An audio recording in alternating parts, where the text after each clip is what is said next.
Fellas, welcome back to another episode of my weekly article. As you can see, I'm wearing a beanie since winter is coming.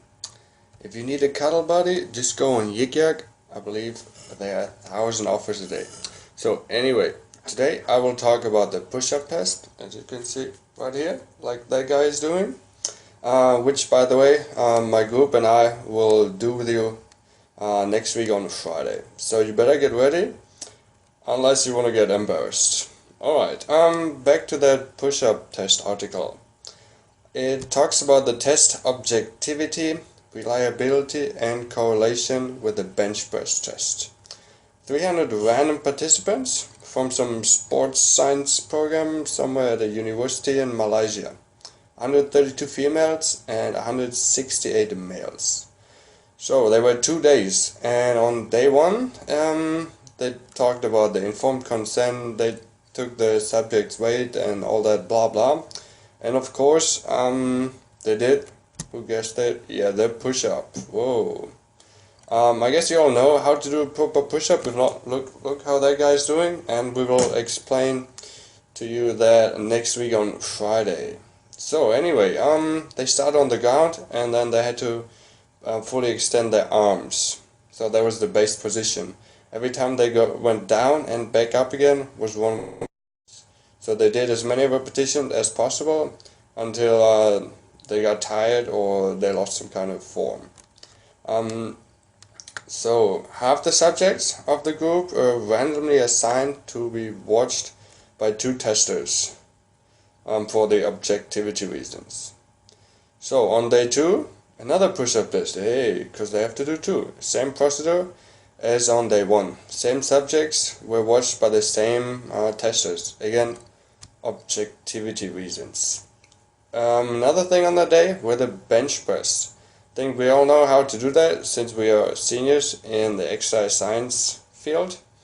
And so 1 rep was going down and going up with the bar. Max amount of reps without losing the proper technique. So very similar to the push-up. The weight they had to do was a percentage of their body weight, 70% for the man and 40% for the females. So the results are up next. The objectivity was very high. It was 0.99 for the guys and 0.98 for the women. Well, this basically means the maximal difference between the testers' score was 1 push-up in case of a variation occurred. So the 2 testers looked at the guy doing the push-up, and most of the time, except for maybe like 5 or 6 times, both testers agreed on that it was a proper push-up. So, however, they never disagreed on more than 1 push-up being wrongly done in 1 subject. The reliability was also high. It was 0.93 for both the males and the females.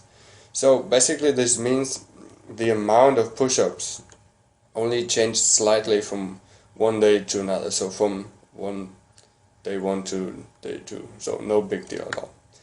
However, the correlation between the push-up and the bench press test was only 0.64 for the males, and so it was moderate, while the woman only had a 0.28. Yeah, that's kind of low, and it's below moderate score. Compared to other research, for example from Baumgartner, who did several studies with the push-up test and also compared it to the bench press test, it was very low. Because in his test it was about 0.8.